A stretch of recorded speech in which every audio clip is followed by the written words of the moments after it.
आज ही Doubtnut app download करें। Doubtnut पर होगा अब आपके सभी मैथ्स, केमिस्ट्री, फिजिक्स और बायोलॉजी डाउट्स का सफाया। बस अपने क्वेश्चन की फोटो खींचो, उसे क्रॉप करो और तुरंत वीडियो सोल्यूशन पाओ। Download now. Hello friends, now we have to discuss a new topic that is centre of pressure. अब हम यहाँ पे सेंटर ऑफ प्रेशर के बारे में बात करेंगे।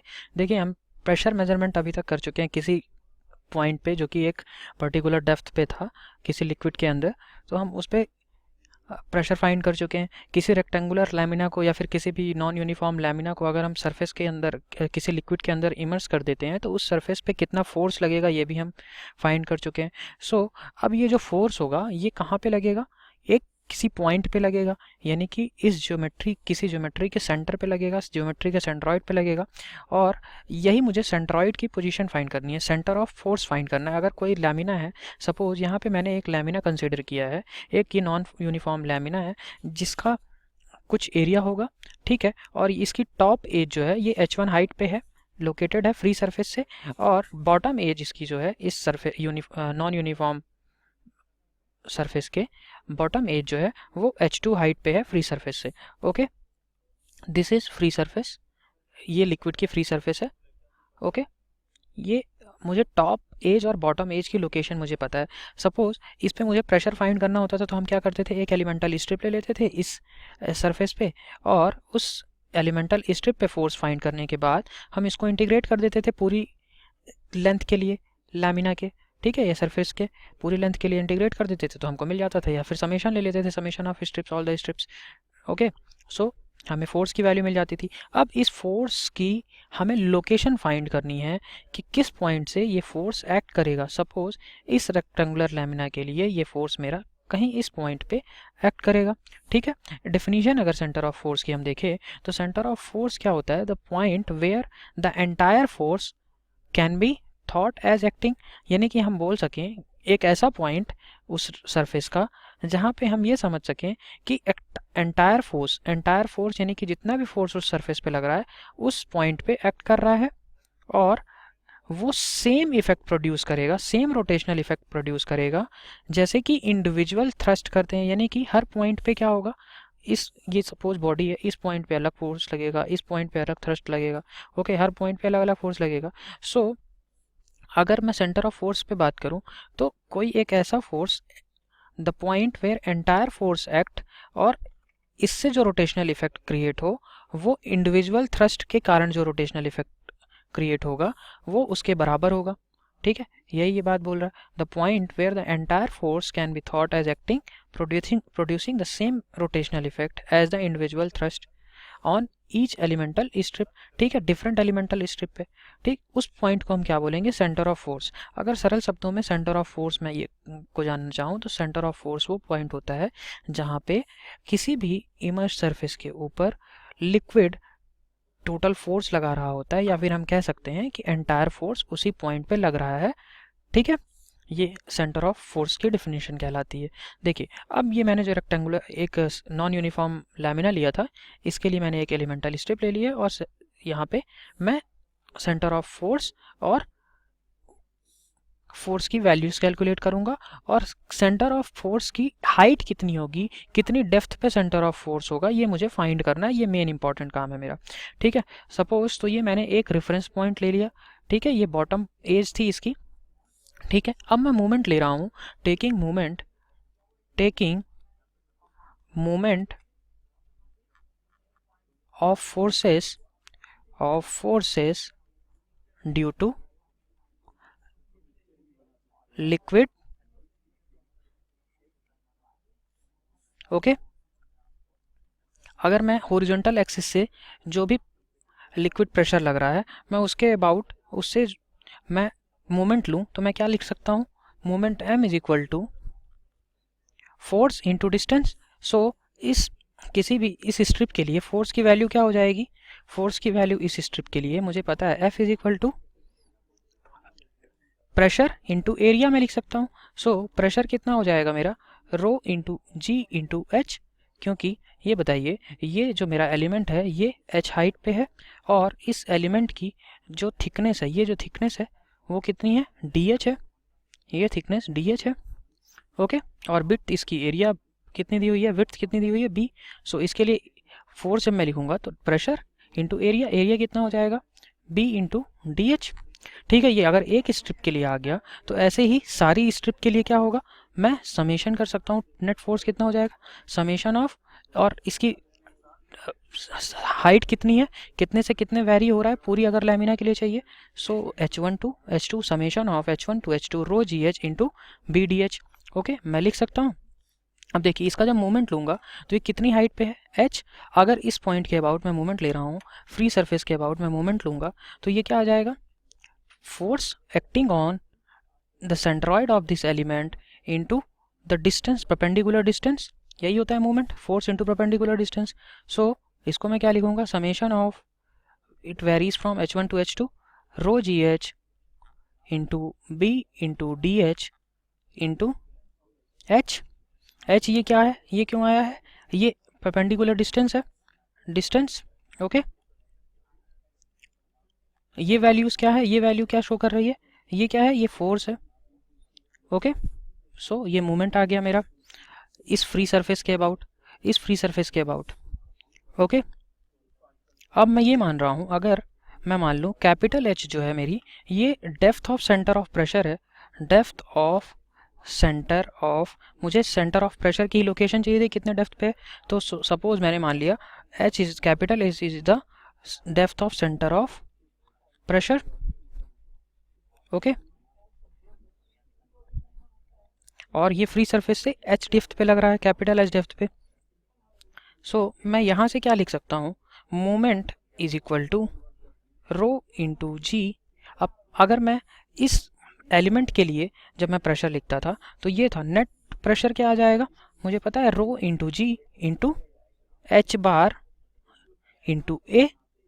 ओके, इंटू, अगर डिस्टेंस मुझे पता चल गई कितने डेप्थ पे प्रेशर लग रहा है तो मूवमेंट कितना आ जाएगा, इंटू परपेंडिकुलर डिस्टेंस अब कितनी आ जाएगी, कैपिटल H लिख सकता हूँ, क्योंकि कैपिटल H डेप्थ पे सेंटर ऑफ प्रेशर लग रहा है ना, इसी सेंटर ऑफ प्रेशर से तो प्रेशर की वैल्यू आएगी जहाँ पे प्रेशर एक्ट करेगा, total force, total force. Okay, ये यही फोर्स इस सेंटर ऑफ प्रेशर पे एक्ट करेगा, या फिर इस सेंटर ऑफ प्रेशर भी बोल सकते हैं और सेंटर ऑफ फोर्स भी बोल सकते हैं, centre of force, centre of force. Okay, देखिए ये क्या हो जाएगा अब मेरा, अगर मैं इन दोनों इक्वेशंस को यूज़ कर लूँ, इन दोनों इक्वेशंस को, इस इक्वेशन को और इस इक्वेशन को, फर्स्ट इसको दे दिया मैंने नाम और सेकंड इसको नाम दे दिया। सो मैं यहाँ से अगर H डेप्थ निकालना चाहूँ तो H डेप्थ मेरी कितनी आ जाएगी, H is equal to 1 upon A into h bar, दोनों ही मोमेंट है, दोनों को इक्वेट कर दीजिए।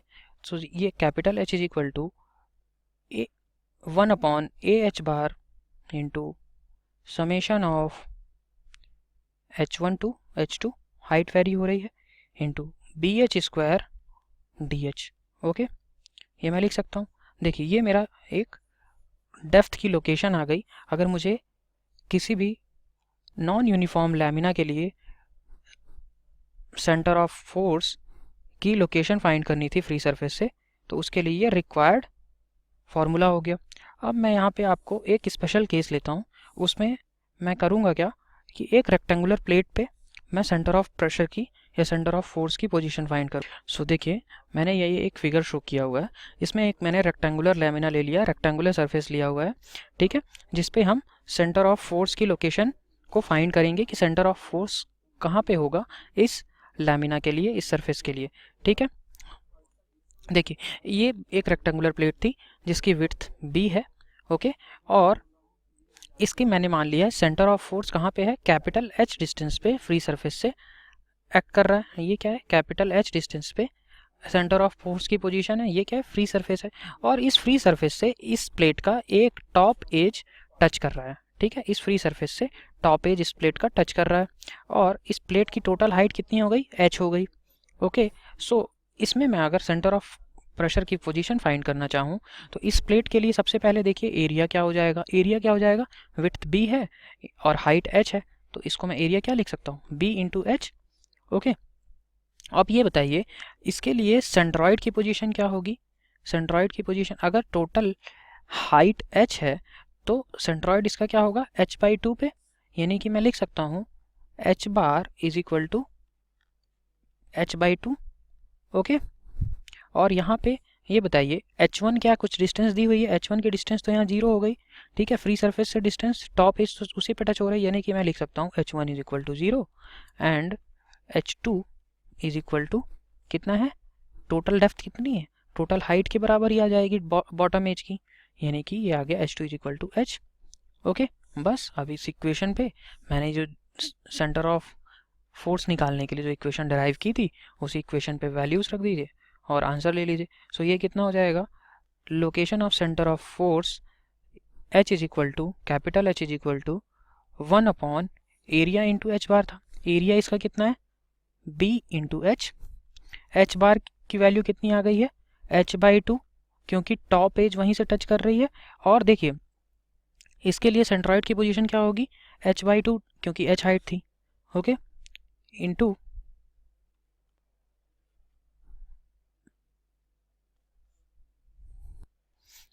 Summation of h is equal to 0 से वेरी होगा और कहाँ तक जाएगा, h2 is equal to h है, h into BH square into DH।